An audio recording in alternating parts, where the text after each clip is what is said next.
The story begins in the early 2000s. There was a young boy named Park In-seong. One night, his mom was trimming his nails, and she told him that if he threw away his nail clippings carelessly, mice would find them and turn into people who looked just like him. But In-seong, being a smart kid, didn't want to take any chances. So he scattered his nail clippings all around his house, thinking that if his mom's story was true, he'd have some little helpers for his chores. Fast forward to the present, which is the year 2022. There's this tech company called Silver Lining, and they're showing off their brand new invention. It's some fancy VR tech that lets you jump right into a virtual world, blurring the line between what's real and what's not. We then introduced to a man named Kim Seung-ju.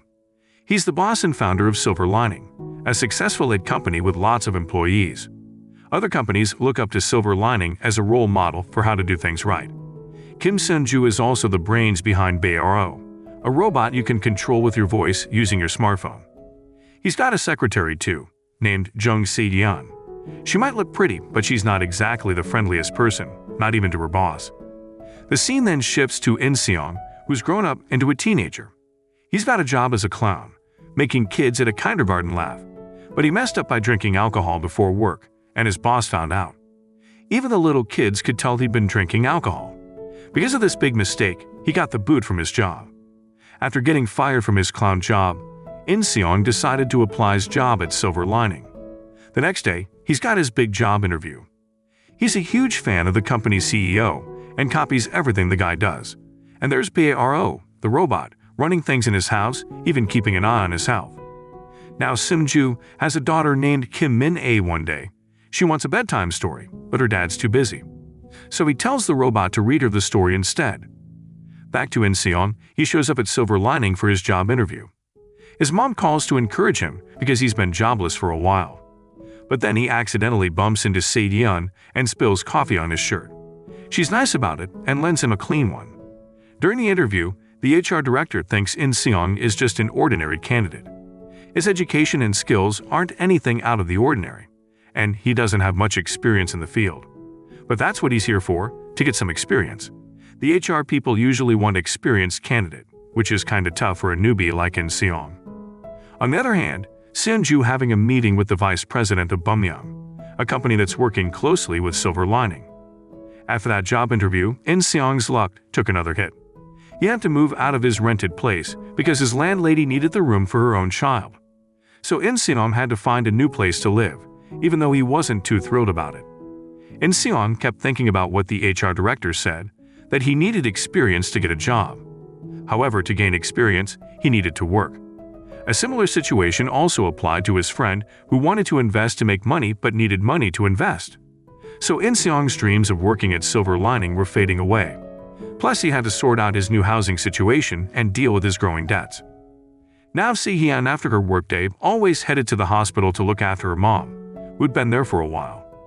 Her entire salary went into paying for her mom's medical bills, and she owed a 50 million won to a loan shark. Just like that day when the debt collector came knocking, Se-yeon still couldn't pay it off. On that day, In-seong went back to his hometown to see his parents. He even brought a barrel that could play music as a gift. At first, his dad wasn't too keen on the gift, thinking it was a waste of money. But when he saw how it worked, he changed his mind and thought it was pretty neat. Over at another place, Seung-ju had a meeting with Young-geum and his niece Miram. At the meeting, Se-yeon asked if she could leave early and couldn't make it to the company meeting with Seung-ju. In the evening, Min-ae and her dad were all set to go camping together.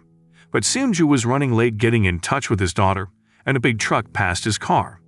Then the phone suddenly cut out because of a bad signal. When the truck slowed down in front of him, Seung-ju tried to overtake it again. So, Min-ae had been waiting for Seung-ju for a while, but he still hadn't shown up. She started feeling pretty sad, especially when she saw another family with a kid her age. Just then, Seung-ju's phone started doing something strange. It moved on its own and posted on a Korean climbing website. The post was from Seung-ju himself, and he said he was stuck inside the smartphone with only 15% battery left. He even gave his location. He was up on a mountain. Some people saw the post, but they thought it was some kind of joke.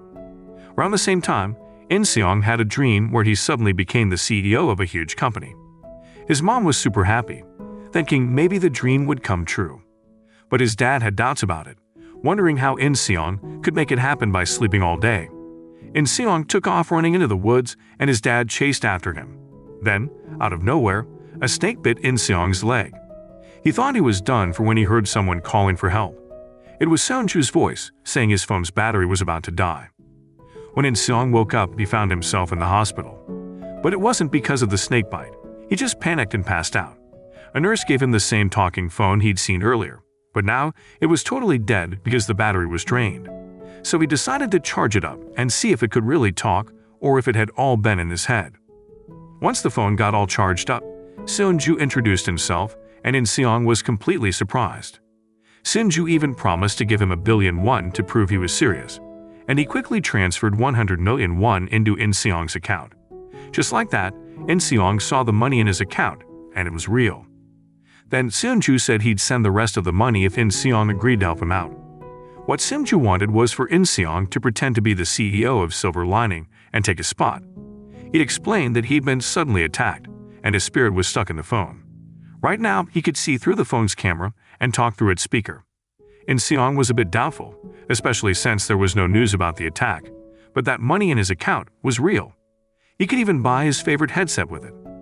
In Seong wanted to be sure this was all real. Once he was convinced, Seonju asked him to sign a contract with his fingerprint. But just as he was about to do it, his parents walked into the room. In a hurry, he told them he'd got a job at Silver Lining, and they looked really happy to hear the news. The next day, In Seong said goodbye to his parents. He also sent his dad a surprise of 50 million won, which left his dad pretty shocked. Before heading to the office, Seonju used his credit card to buy In Seong some fancy clothes and gave him all sorts of cool stuff, even a luxurious apartment. But there were rules in the contract, like no messing around on social media. While Seonju was stuck inside the phone, he didn't have to eat or drink. He also said he didn't have time to sleep because he was trying to figure out what had happened to him on the mountain. Turns out, he'd lost his memory a week before the incident. Seonju checked his schedule using Barrow and saw he had a golf game planned with the Bumyeong Company owner's family that day. Later on, he was supposed to meet his daughter at the campsite. When he checked the route he'd taken, something seemed off. To get to the mountains where In Seong had found the phone, he'd have to cross some other mountains. He also tried to look up the used car listings but couldn't find anything. So he needed more clues to figure out if he'd really gone to the golf course that day and why he'd left the car and went into the mountain. Back at his home, they were still looking for Seonju, but they hadn't heard anything yet. And that day marked In Seong's first day as the new CEO of Silver Lining. Before this, Seonju had introduced some important people at the company, like Oh Mi-ran, who was the executive director of Bumyeong Company. Her dad had started the Bumyeong Company, but he got sick 2 years ago, so she took over temporarily. There was also Oh Young-gi-yeon, the vice president, who happened to be the younger brother of the Bumyeong Company's leader. In Seong made it to the office, and the first person he met was this guy named Kwak Sam-soo, who acted all fawning and bossy. Sam-soo was the one who had interviewed In Seong earlier, calling him an average candidate with no experience. In Seong also saw Se-yeon, the secretary he'd bumped before. When he was around other people, he communicated with Seonju through writing. Se-yeon remembered the coffee incident and couldn't believe a job applicant had become the boss out of nowhere. Sam-soo also remembered In Seong from the interview and said sorry for underestimating him. In Seong asked for his help since he'd never been a CEO before. But Sam-soo, being his fawning self, said nobody's born a CEO and everyone deserves a chance to learn. At the same time, they were talking about what to do with Se-yeon, whether they should replace her or not. Seonju shared some information about her, mentioning she was good at keeping secrets and never showed her feelings.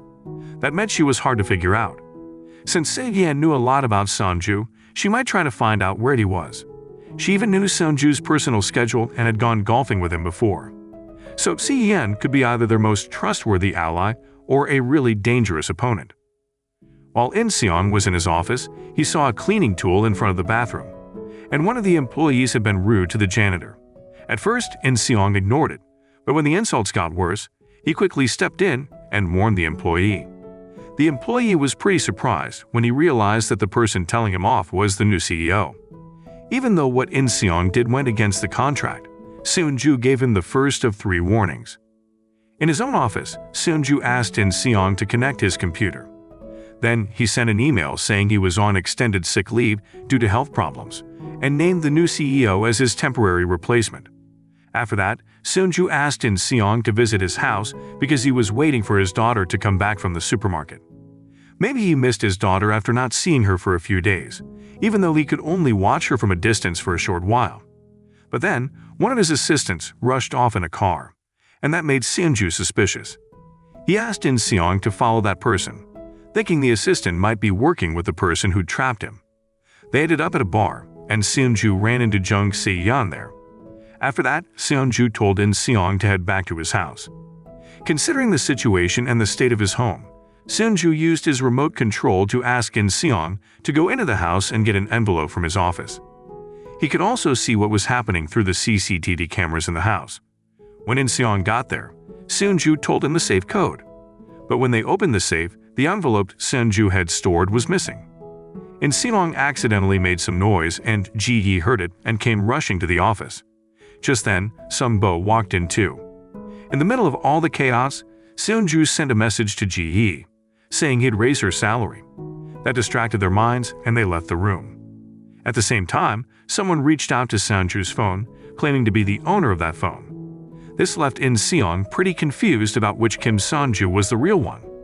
But Seunju assured him that if there was another Seonju out there, why didn't he say anything when the company was taken over?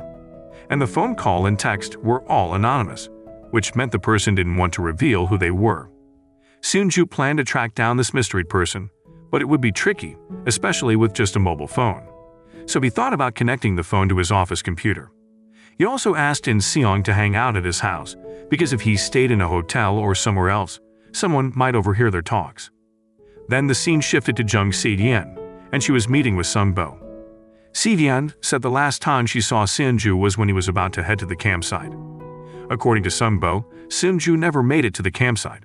The next day, Seunju sent a message saying he had a new work project, and then they lost contact. Not long after that, In Seong went to Seunju's house as told. He tried to get closer to Minhye, and even asked for Se-yeon's help. Minhye thought In Seong was really special, because nobody had ever played with her before. But Sung-bo and Se-yeon got a bit suspicious because Seunju had let a stranger stay in his house. Before Seunju had called Sung-bo himself and explained that In Seong would be crashing at his place for a bit. But according to Sung-bo, what he heard sounded exactly like Seunju. Even his way of speaking was the same. When they got to his office, Seunju immediately tried to track down the unknown number. Se-yeon, as usual, went to the hospital to take care of her mom. But this time her mom wasn't in her usual spot. Turns out her mom had been moved to a fancy VIP room. There was also a delivery from the director of Bumyeon Hospital. Turns out Oh Mi-ran had paid for the room as a replacement. She asked Se-yeon to keep an eye on In Seong because his sudden appointment as Seunju's replacement seemed fishy. The next day, Seunju woke In Seong up and said he couldn't figure out who the caller was. But he did have a plan to call them back at the right time. That day there was a meeting of the company executives at the office. In Seong asked everyone to put their phones together and write the owner's name on each one. While the meeting was happening, Seunju tried to call the mystery number. Sure enough, one phone rang, but there was no name written on it. Right then, the deputy leader showed up and invited everyone for tea since the meeting was over. They all grabbed their phones, and In Seong didn't see who took the ringing one. While in her car, Se-yeon kept an eye on In Seong's behavior. Suddenly, In Seong's dad called, but he quickly rejected the call. Se-yeon, who had noticed this, asked why In Seong had two phones. She also wondered whose phone he was holding if the one in his pocket was his. She noticed that In Seong always used a headset, and when he couldn't, he held the phone like he had to report to someone all the time. Then, out of the blue, Se-yeon stepped on the gas. As their car got close to a cliff, she urged In Seong to be honest about what happened to Seunju, especially since she found Seunju's phone case in Seong's bag. Cornered, In Seong finally told her the truth about Seunju being stuck inside the phone. Seunju also explained it directly, which finally made Se-yeon believe it. The next day, In Seong gave Se-yeon a hands-free device because he was now officially part of the team. During the journey, In Seong tried to get closer to Se-yeon, but her cold demeanor kept the atmosphere pretty quiet. However, that's how she usually acted, even when she was with Seunju before.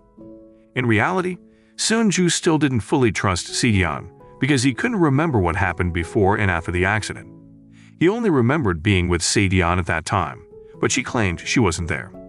After playing golf together, Se-yeon got news from the hospital about her mom's worsening condition, so she asked to go home early. Se-yeon also proved this with message history and GPS on her phone. In-seong apologized, and he also made Seunju apologize for suspecting Se-yeon. Seunju asked what happened at the golf course back then, but Se-yeon couldn't find anything suspicious. Only Sam-soo greeted her, and he asked where she went afterward. So to gather clues, Seunju ordered them to investigate Sam-soo. They checked his phone and searched his car, but found nothing. When that didn't work, they tried a different tactic. They intentionally bumped into his car and then offered to pay for the damages by taking the wrecked car to the repair shop. Sam-soo refused at first, saying there were only minor scratches, but Se-yeon had had enough and crashed into his car really hard. Seeing his car in ruins, he finally agreed. When In-seong arrived, he got quite the surprise. Young Gi-eun was holding a press conference to introduce the new CEO of Silver Lining, and they were even doing a live broadcast. In-seong was asked to introduce himself to the media. Luckily, Seunju helped him by introducing some reporters, even though some of them were biased in favor of the Bumyeon company. They were likely to ask tricky questions to make In-seong look bad. Meanwhile, Se-yeon managed to get footage from Sam-soo's car dashboard camera and went through all the recordings. She found a video where Sam-soo stopped on the side of the road as if waiting for someone, and shortly after, Seunju's car appeared. Meanwhile, with Seunju's help, In-seong was able to answer all the reporters' questions very well, which made the reporters and the live audience like him even more. However, In-seong did something that raised suspicion in Young Gi-eun, and he took In-seong's hands-free device and damaged it. Now the situation was quite dire, because In-seong had to answer the reporters' questions without Seunju's assistance. But thanks to his previous communication with Seunju, he knew some details about the company and was able to add his own answers. Even without Seunju, In-seong managed to answer the reporters' questions and received applause. Se-yeon then shared what she found, the video footage of Sam-soo meeting Seunju. However, Seunju couldn't remember anything about that meeting. Se-yeon also tried to find out where Sam-soo went that night. Over the weekend, Se-yeon went to that location. Mi-ran also came there with plans to build her company. Mi-ran knew that In-seong had Seunju's phone. Not only Mi-ran, but Young Gi-eun also showed up. Feeling like the situation was no longer possible, Se-yeon decided to leave the place. In another place, In-seong accidentally dropped Seunju's phone while he was in the bathroom, and it got damaged. Feeling guilty, In-seong apologized to Min-ae, and then informed Se-yeon about it. Se-yeon, in a state of panic, bumped into someone who turned out to be a man looking to collect his debt. Witnessing the man's rough treatment, In-seong offered to pay off the debt. The man gave him a 2-day deadline to settle it. Initially, Se-yeon refused, but In-seong saw her as a kind person who had helped him before by lending him her clothes, even though it wasn't her fault. So In-seong went to repay her kindness. That night, In-seong met with his friend Hyunho, who was into stock trading. Hyunho knew that In-seong was now the CEO of Silver Lining, but he also knew that In-seong was essentially a puppet following someone else's orders.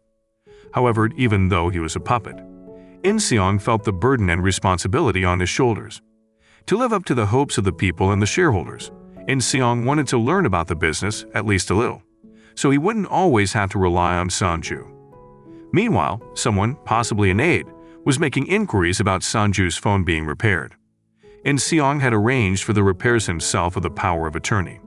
After it was fixed, he could finally communicate with Seunju, who was still alive and trapped inside the phone.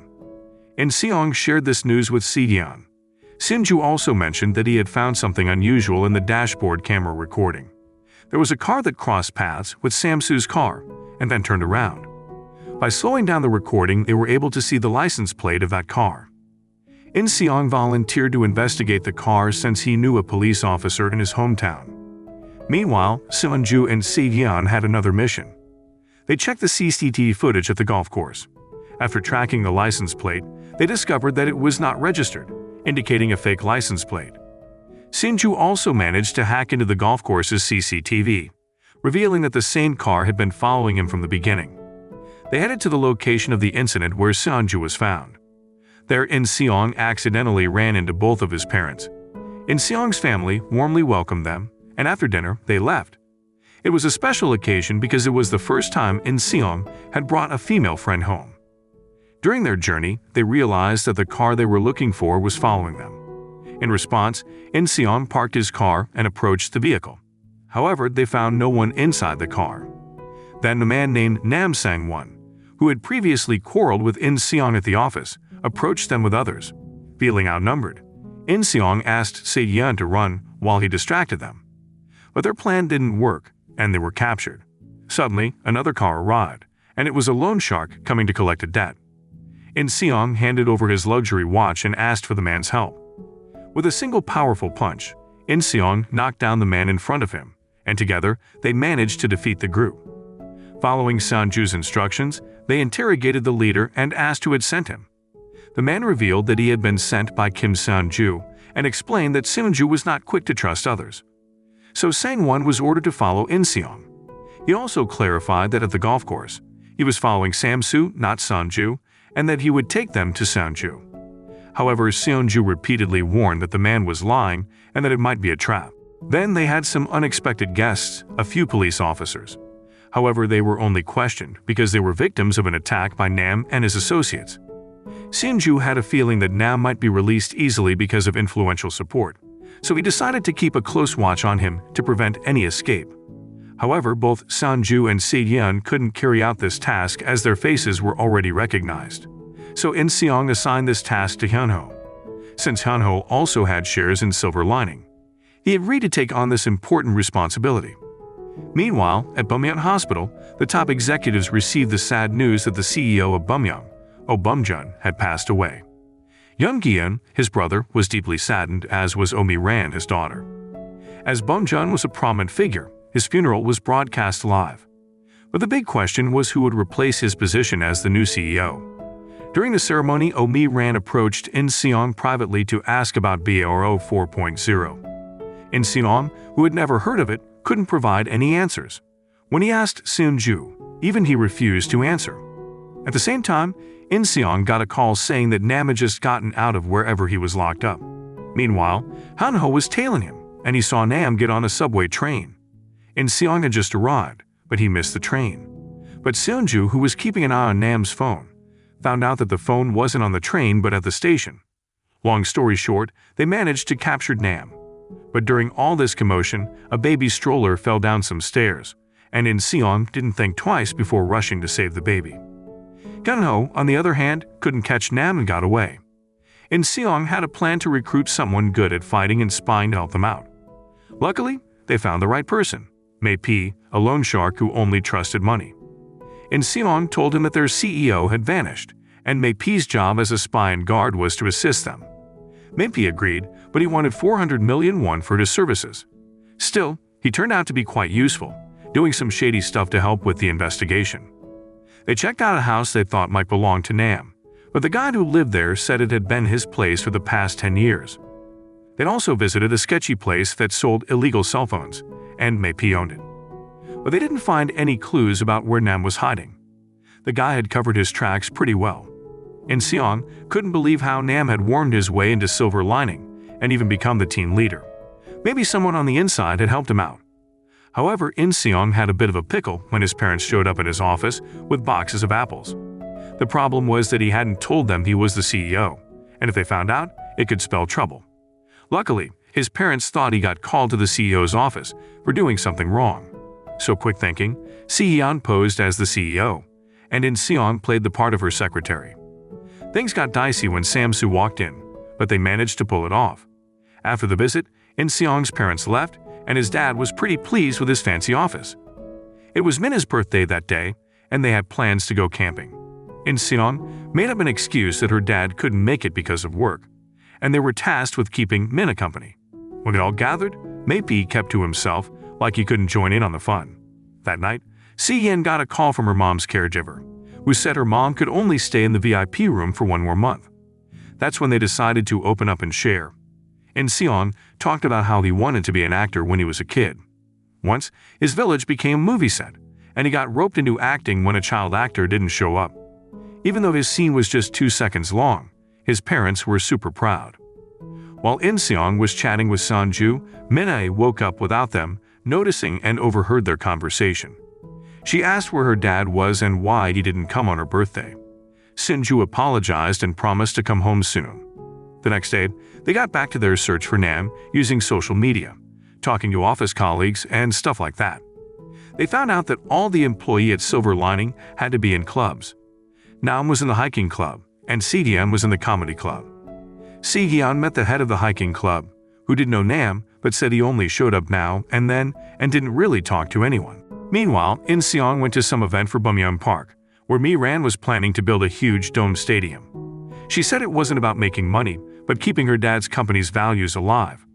Then In-seong got called up, and Mi-ran said Bumyeon Motors and Silver Lining would launch these Level 4 self-driving cars on October 3rd.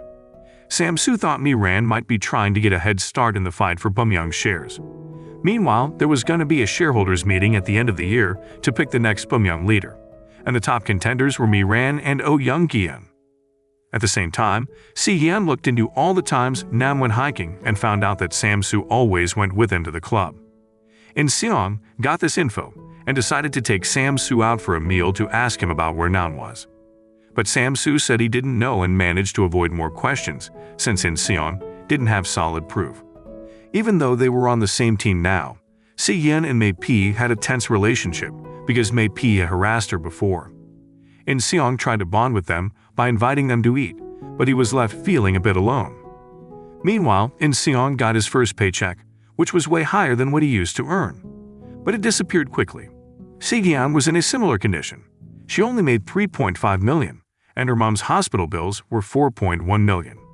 Plus, the caregiver wanted more money. In-seong went to the hospital to visit Si-hyun's mom, who had been in a coma ever since she fell and got hurt.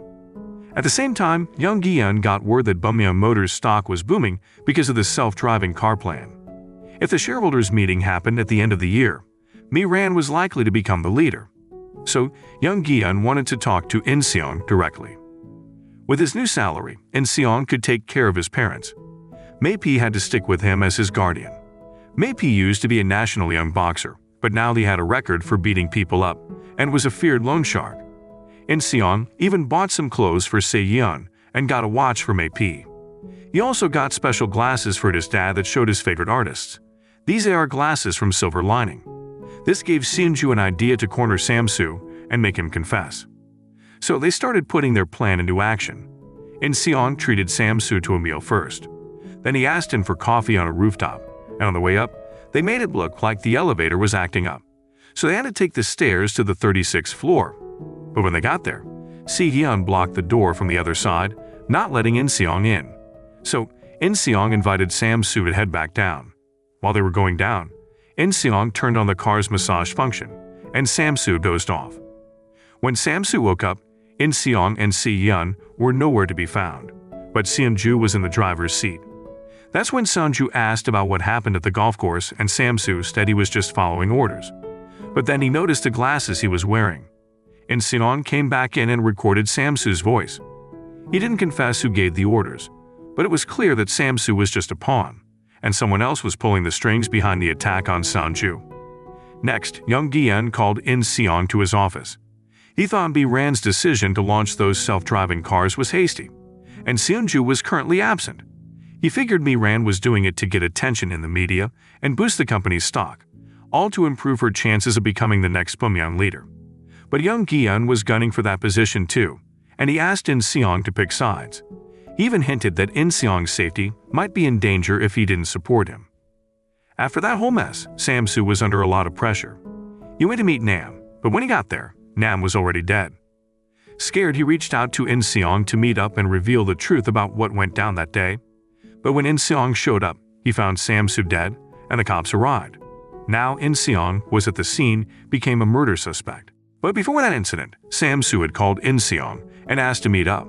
On his way, a truck started tailing him, kinda like what happened to Seonju. Sam-soo was even thinking about contacting the police.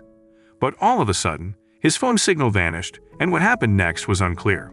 But when In-seong got there, Sam-soo was lifeless. The police arrested In-seong, and Si-hyun wanted to help, but Mei-pee stopped her. Sinju also asked Si-hyun to head back to the office. The police were pointing fingers at In-seong because ever since he became CEO, a bunch of bad stuff happened in his office. There was Samsu's death, Nam's mysterious disappearance, and Seunju vanishing too. After In Seong got falsely accused, he suddenly got released. Young Gi-eun was the one who made it happen. He did it to protect the company's image. Before In Seong left, Young Gi-eun warned him that if he didn't support him, he couldn't guarantee In Seong's safety.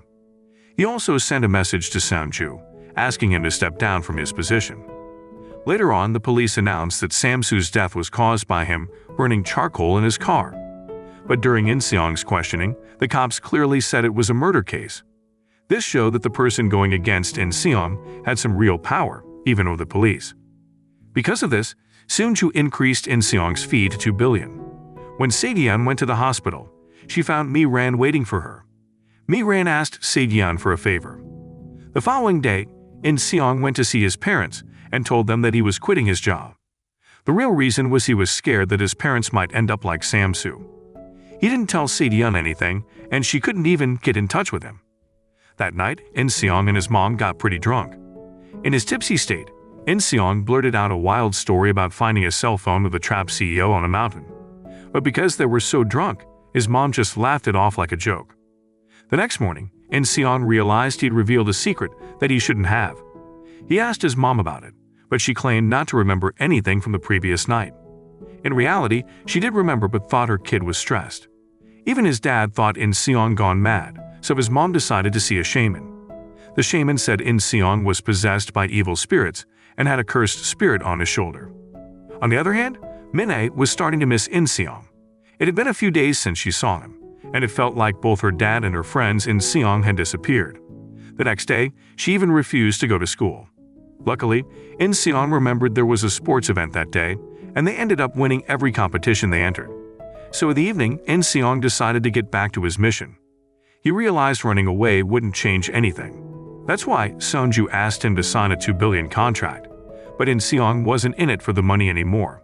At first, it was about the cash, but now it was different. With their team back together, they started digging into Samsu's death. They began by tracing his phone calls. They tracked it to a payphone near a park, but there was nothing weird about the phone, and no security cameras were pointing at it. That's when In Seong noticed street musicians around. They had the idea to search for street musician videos from the day Samsu made the call. After about 3 hours of searching, Seunju found the video. In it, someone else contacted Samsu after he had talked to In Seong. Turns out the guy who called Samsu was named No YG, and he worked as Young Gi-eun's driver.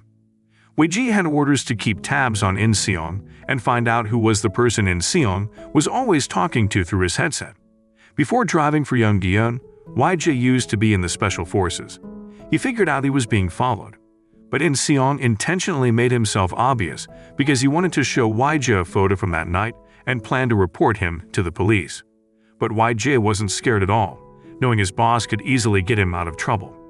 When things got tense, YG pulled out a gun, and both of them froze. He also took In Seong's phone, which was Young Gi-eun's way of checking who In Seong was frequently in touch with. It was Seunju's phone, but it turned out to be part of their plan.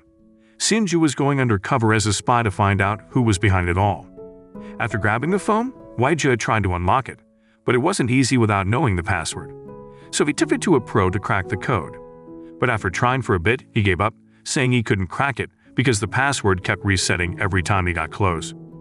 Meanwhile, In Seong's team got a message from Seunju that YG was headed to a hotel, and they should join him there. At the hotel, YG met with Young Gi-eun, while In Seong eavesdropped from the basement. They had just started talking when someone messaged YG, causing Young Gi-eun to postpone their chat. Around the same time, May-P was chatting with someone too. Se-yeon thought he might have sent the message to Young Gi-eun, but it wasn't him. He was actually talking to Min-ae. During their camping trip, Min-ae had opened up to him and shared her sadness. So In Seong asked Min-ae out for a meal and apologized for suspecting her. He told her they were like a family now, a group of people who lived and ate together. In Seong noticed that the watch he gave May-P was missing, and it turned out May-P had sold it. This got In Seong thinking about what he'd do with all the money he'd earned, and as usual, he kept studying every night to learn more. Seunju then got in touch with In Seong and told him he'd found some secret documents. On that night, someone handed over those documents to Young Gi-eun, and that person was a cop who had arrested In Seong before. So Seung-ju asked In Seong to keep the employees distracted while Mei-P and Se-yeon searched Young Gi-yeon's office for those documents. In Seong had a tough time keeping everyone occupied, and Young Gi-yeon managed to slip away. But he had a sneaky move up his sleeve. He set off the fire alarm, causing chaos in the office. Meanwhile, Mei-P found a hidden room where the documents were stashed. And right as Young Gi-yeon entered the room and realized someone had been snooping around, Se-yeon and Mei-P tried to make their escape through the ventilation system. Luckily, Young Gi-yeon didn't notice them. Later that night, In Seong checked out the documents. He believed they were what Sam-soo wanted to give him before his death, containing the beta version of BRO 4.0. Then Seung-ju got in touch again and told In Seong that YJ had made a move, asking them to follow him. YJ went to Impyeong Hospital and headed to room 306, where a patient named Nam Sang-won was admitted. He also visited another patient, who turned out to be Kim San-ju herself. When In Seong rushed in, he found members of YJ's team moving Sanju's body. So In Seong, who had just arrived, found an empty room. Luckily, Sanju, who was on the phone, continued to share their location. They were transporting Sanju's body in an ambulance, and they managed to stop it. But after checking inside, they found a different person in there. Turns out, YJ had planned to trick them. He left his phone behind, almost like he knew In Seong would track them with it. Meanwhile, Mi-ran was having dinner with Young Gi-yeon. During their meal, Young Gi-yeon asked Mi-ran if she had killed Sam-soo like she had done with Seung-ju. Surprisingly, Mi-ran revealed that Seung-ju was still alive. This revelation left Young Gi-yeon shocked. He knew Mi-ran had big ambitions, but he felt her actions had crossed a line this time. Young Gi-yeon suggested she step back, and it helped cover up her actions, but Mi-ran hadn't made up her mind yet. With Seung-ju's phone back in their hands, they had many questions about how his spirit could be trapped in the phone while his body was elsewhere. They also wondered why they had let Seung-ju stay alive. To get answers, they planned to search for Seung-ju's body. The problem was, they didn't know the ambulance's license plate number. Checking all the mental hospitals would be a massive waste of time, as there were over 400 of them in Korea. And they didn't even know if Seung-ju's body was taken to a mental hospital or somewhere else. In Seong decided to confront Young Gi-yeon directly and assigned Se-yeon and Mei-P to check Impyeong Mental Hospital. But when they got there, the doctor refused to share any patient information, including where they were transferred. While In Seong was in Young Gi-yeon's room, he unexpectedly ran into YJ. In Seong threatened to report them to the police, showing a video of someone using a respirator. But YJ warned that if In Seong did that, they'd remove the respirator and kill Seung-ju. In the end, they didn't get any useful information. However, Mei-P had a small gift, the name of the doctor he had argued with at the hospital earlier, hoping it might help them find some answers. Next, In Seong got a call from Han-ho, who had been sent by In Seong's mother to bring him back home. It turned out that his mother had arranged for a ritual to exorcise evil spirits. Initially, In Seong was reluctant and wanted to return to the office, but Seung-ju suggested there was no harm in participating in the ritual. The shaman performed a ritual on the phone, which they suspected was the source of the evil spirit. Suddenly, the shaman pretended to fall and claimed that the spirit possessing In Seong was too strong, so she needed a larger and more expensive talisman. Without hesitation, In Seong's mother took all of her savings. However, it soon became clear that the shaman was just pretending, and surprisingly, she didn't even believe in evil spirits herself. Seung-ju then spooked them by speaking through the phone, pretending to be an evil spirit, which eventually made them run away in fear. After some investigation, they found out that the doctor at the mental hospital was named Dr. Ajongbaek, who also happened to be the director of the mental hospital. There was an article mentioning how Dr. Ah had killed a patient in 2012. Strangely, after that incident, he was promoted to be the director of the hospital, and the patient he had killed was named Oh Sun-won, the only son of Oh Bum-jun, who was the younger brother of Oh Mi-ran. Despite the strange ritual, In Seong's mother still gave In Seong the talisman from the shaman. She apologized for believing in such things, but did it out of love for her son and to prevent anything bad from happening to him. However, she had now lost 5 million won for a piece of paper, and the shaman refused to return the money. As usual, Se-yeon went to visit her mother after work, but this time, something was off. Her mother wasn't in her usual spot. Meanwhile, In Seong apologized to Seon-ju for involving him in his family's problems and for taking up their precious time.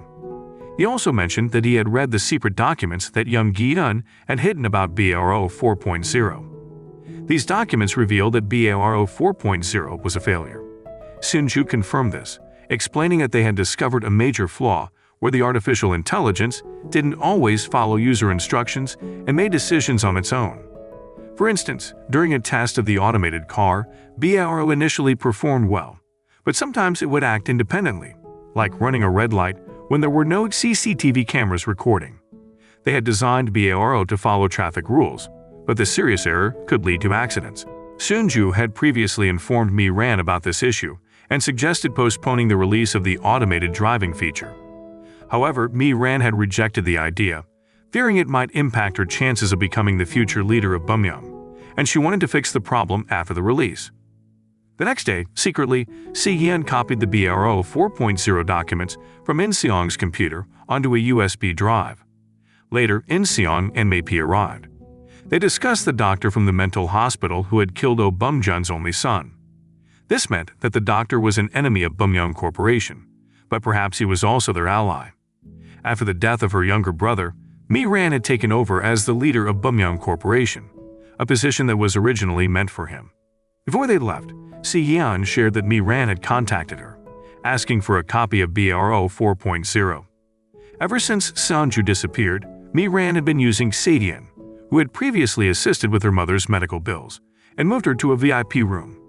However, Se-yeon's mother had vanished the previous night, and Se-yeon had received threats from Mi-ran. In Seong rushed to meet Young Gi-eun and revealed that before the accident, Seon-ju and Sam-soo had a secret meeting. During this meeting, Seon-ju had asked Sam-soo to deliver the documents to Young Gi-eun. At some point, Sam-soo had made copies of the documents, giving one to Mi-ran while keeping the originals until his death. In Seong now sought Young Gi-eun's assistance in ousting Mi-ran because he couldn't do it alone. Consequently, In Seong had a plan to organize an emergency shareholders meeting and propose a motion to remove Oh Mi-ran from her position. Meanwhile, Se-yeon informed Young Gi-eun about In Seong's meeting and their agreement, while also issuing a threat to Mi-ran. She demanded the return of Seon-ju's body if Mi-ran wanted to halt their deal.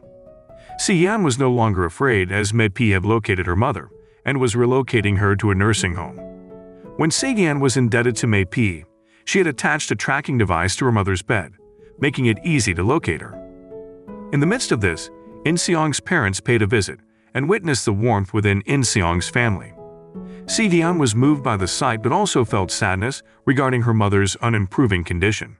She missed conversing with her mother. In Seong even gave her an expensive talisman, despite her disbelief in superstitions, as he believed it could bring her mother peace. Normally, Se-yeon stayed overnight at the hospital with her mother.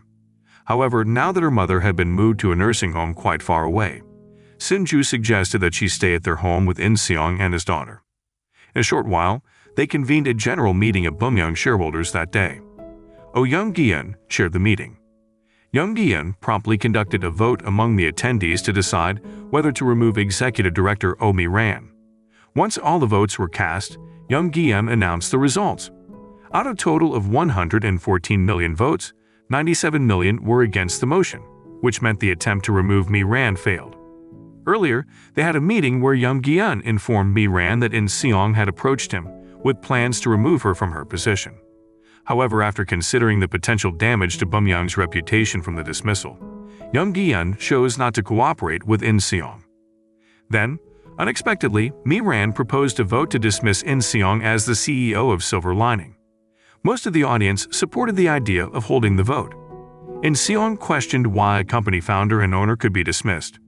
Seon-ju clarified that while he was the owner of Silver Lining, the problem was that Mi-ran and Young Gi-eun held more shares than he did. Consequently, In Seong's removal was swiftly approved, and they appointed Kim Yong-seol as the interim CEO of Silver Lining. In a different place, YG and Mi-ran held a secret meeting. During the meeting, YG informed Mi-ran that Young Gi-eun had already arranged a flight ticket to America for her. His plan was to send Mi-ran to the United States and place her in one of Bumyeong's branches. They had something mysterious in mind, but the details were not yet revealed. Meanwhile, after being fired from his job, In Seong found himself unemployed once again.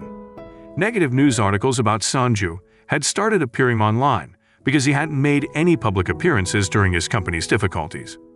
This troubled Min greatly because her father was being portrayed negatively in the media. Suddenly, In-seong noticed that Min was not in her room. They checked the CCTV footage, which showed Min leaving the house early in the morning. They immediately began searching for her. Eventually, May-P found Min at a supermarket, where she was being scolded by the owner for taking snacks without paying for them. The man's words were very harsh, especially for a young child. May-P couldn't tolerate it and almost confronted the man. After they found Min, In-seong tried to talk to her and reassure her, but this time she had a question. She wanted to know how she could get arrested by the police because she had stolen from the supermarket. She believed that if she got arrested, her father might come and visit her. Upon hearing her words, Sunju was filled with frustration and helplessness. He didn't know how to handle the situation, much like when the doctor had given his wife a terminal diagnosis. The birth of their daughter had cost him the love of his life, along with all his wealth and influence.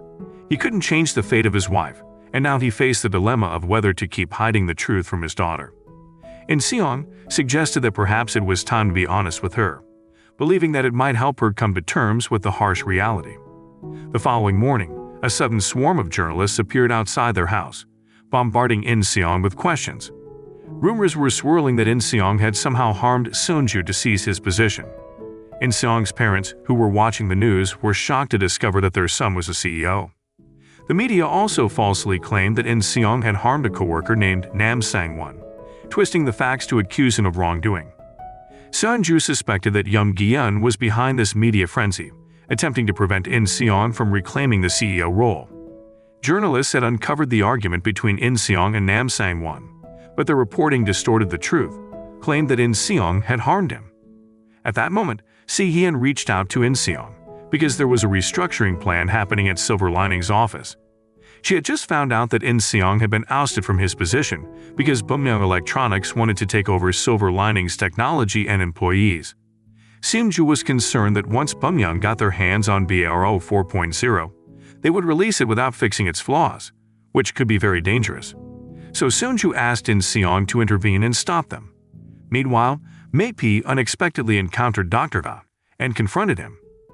In their encounter, May-P interrogated the doctor, demanding to know where Sunju was hidden.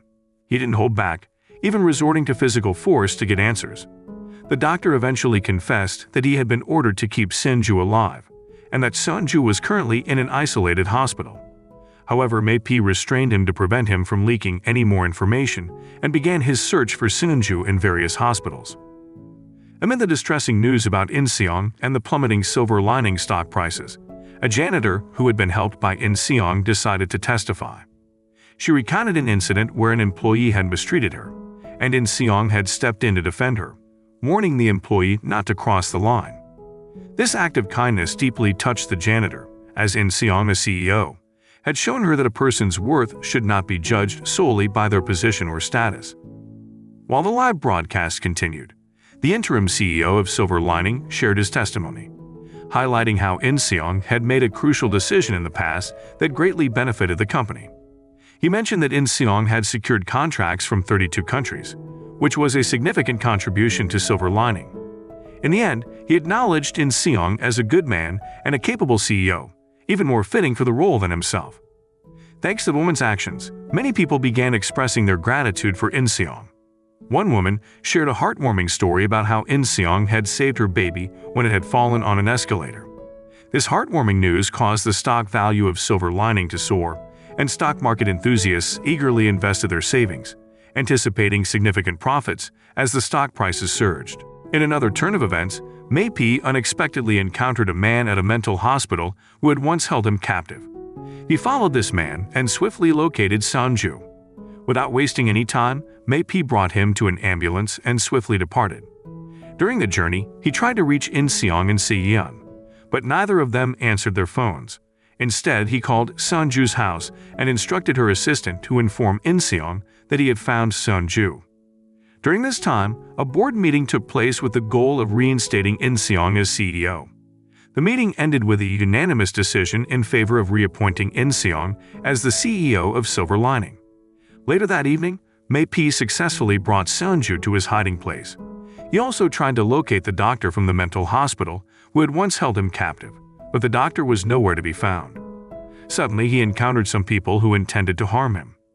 Using his experience as a national boxer, Mei-P easily defeated them.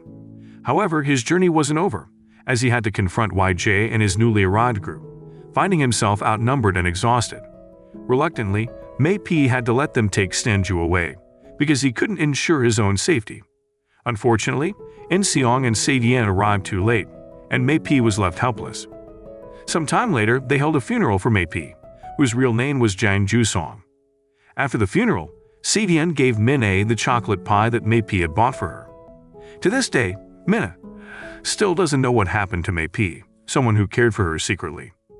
Meanwhile, at the funeral, Detective Choi explained that Mei-P had visited several hospitals in search of Kim Seon-ju. Detective Choi was a Bumyoung spy who had solved the Sam-soo death case through unconventional means. He was also the one who had provided BARO 4.0 to Young Gi-eun, but it turns out he was not as he seemed, as he had returned the documents for legal reasons. Detective Choi believed that the Sam-soo death case was not closed and that he was pursuing it independently. Before leaving, he handed over a file that contained crucial information that would reveal everything. During their discussion about Mei-P's death, they discovered that Mei-P had sent a message at that time, indicating that his information had been leaked. In addition to In-seong and Se-dien, there was one more person Mei-P had contacted, Jung Ji-hee. It was the first day In-seong returned as CEO after being fired. He expressed his gratitude to those who had supported him. Seonju also congratulated him because In-seong had become CEO at his request. However, this time, he regained his position due to his kindness. Mi-ran approached him and welcomed In-seong back, but he knew it was just an act. In-seong also suspected that Mi-ran might have ordered Mei-P's murder. When he voiced his suspicions, Mi-ran threatened to harm In-seong's family in return. She also inquired about In-seong and Seonju's relationship, to which he replied that they knew each other well. Suddenly, Seonju raised her voice and stated that they didn't know each other. Terrified, Mi-ran hastily left the scene. By nightfall, Mi-ran arrived at the location where Seonju was hidden. She saw Seonju still unconscious, but felt very confident that the voice she had heard earlier belonged to Seonju. Next, we see the scene where Sam-soo handed over the BARO 4.0 documents to Mi-ran. After getting the documents, Mi-ran instructed YJ to deal with Seonju. YJ was in a truck following Seonju's car. They had a device to disrupt cell phone networks, which caused Seonju and Min-ae to lose signal on their phones. The truck blocked the road, and YJ revealed his face. Behind them, several henchmen confronted Seonju. Trapped, Seonju suddenly ran up the mountain, with Nam chasing him. He resisted for a moment, but he was outnumbered. There was a struggle that led to Seonju falling from the mountain and hitting his head on a rock. This fall left Seonju in the hospital, still unconscious. In reality, Seonju's fall was a mistake by YJ and his henchmen. They weren't instructed to kill him, only to capture him alive. At that moment, Mi-ran received a message from Seonju. It was the day In-seong was appointed as the new CEO. Mi-ran was puzzled. How could Seonju send an email when he couldn't even open his eyes? It made Mi-ran think that Seonju had prepared all of this beforehand. Meanwhile, Se-dien was keeping an eye on Jung Ji-hee. Ji-hee seemed to be waiting for someone while carrying a large bag. At the right moment, In-seong caught her meeting someone. However, it turned out that the person she met was just a mother with her baby, and the contents of Ji-hee's bag were Min-ae's unused clothes. In-seong then asked how Mei-P's plan had been exposed. Even though only the three of them were contacted, Ji-hee said that she had only informed Se-dien about it, and at that time, only Min-ae and Sung-bo were at the house. We briefly go back 3 months ago, where Mi-ran had asked Sung-bo to monitor In-seong, who had just become CEO at the time, but Sung-bo refused the offer. However, Mi-ran had already planned what she would do if Sung-bo rejected her offer, including threatening to reveal Sung-bo as her son. Then when Ji-hee received a call from Mei-P, Sung-bo overheard their conversation. In the morning, news about Seonju's whereabouts spread on TV, with silver lining investors starting to question whether Seonju was dead or missing. With this rumor, some suggested that BARO 4.0 might also fail. Mi-ran's plan to release BARO 4.0 on October 3rd was likely to be cancelled. This sudden news was the work of young Gi-eun, who wanted to make Mi-ran realize that her actions had been in vain. Young Gi-eun also planned to expose the mastermind behind Seonju's disappearance. The situation at Silver Lining Company had become chaotic. Seonju, trapped in his phone, had foreseen all of this. He now had a plan to reveal the truth to the world. First, In-seong talked to Min-ae, but he made her promise not to tell anyone what he was about to say. Then In-seong shared the surprising news that her father was fine and inside the phone. Seonju also reassured her daughter directly, letting her know that she was safe but unable to return home just yet. In his office, In-seong noticed someone eavesdropping on their conversation, especially when he mentioned that BRO 4.0 was ready. It turned out that Sungbo had contacted Mi-ran about this. That same night, In-seong met with Mi-ran and disclosed that BRO 4.0 was completed, offering it to her in exchange for Seonju's return. Shortly after, a press conference was held where In-seong addressed the rumors surrounding Seonju's disappearance.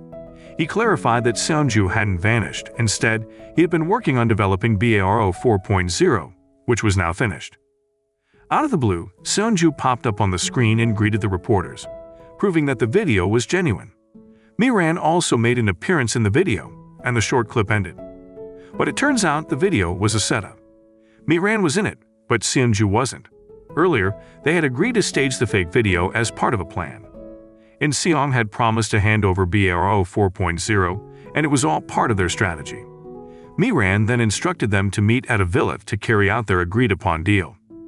That night, they investigated the meeting location with caution, aware of the danger and the potential for a trap. In-seong enlisted Detective Choi's help, and they devised a plan to apprehend Mi-ran at the designated spot. Shortly after, the day of the meeting between In-seong and Mi-ran arrived, and they went through rigorous security checks of their vehicles and bodies. Then Detective Choi and his team unexpectedly showed up, thoroughly searching the entire villa. While In-seong and Si-yeon waited outside, they were suddenly attacked by some people. Unfortunately, Detective Choi also couldn't find Seonju. Later that night, they were taken to the Silver Lining server room, where they had stored a database for BRO 4.0. The villa was just a decoy because they didn't trust In-seong, so they moved Seonju's body there. Si-yeon handed over what they asked for, and then they were allowed to see Seonju. After examination, they confirmed that it was indeed BRO 4.0. Meanwhile, In-seong, who wanted to take Seonju with him, was suddenly blocked by Jjae and Si-yeon, who was inside the car, had to make a difficult choice: either get out of the car and risk dying with In-seong, or leave with the possibility of In-seong dying. She chose to crash her car, allowing them to escape. However, the problem was that the BRO 4.0 server room caught fire. The phone suddenly seemed to malfunction, and they lost Seonju. This led In-seong to believe that Seonju's spirit might not be trapped in the phone. He then remembered Seonju's statement that he had been a test subject for an eye and a new beta project that failed because artificial intelligence began to have emotions and desires of its own. In-seong also noticed that BRO had been installed on the phone on June 10th, which was the day Seonju was attacked. In-seong concluded that what was in the phone was not Seonju's spirit, but BRO 4.0. We flash back to the moment when Seonju was attacked. When cornered, Seonju had initiated the BRO 4.0 program and left his phone on the ground. In reality, it made more sense that the Seonju in the phone was just an ad program, a much more plausible explanation than his spirit being trapped in the phone. After they had found Seonju, they couldn't immediately arrest Mi-ran because they still didn't have proof of her involvement in the harm done to him. So for now, they had to keep Seonju's location a secret. Then, out of the blue, both of In-seong's parents came to visit him. They had been worried about their son due to recent bad news. In-seong then explained that he had become the CEO temporarily while the original CEO was in a coma. Si-yeon introduced herself as Seonju's secretary. The following day, In-seong reactivated Seonju's phone.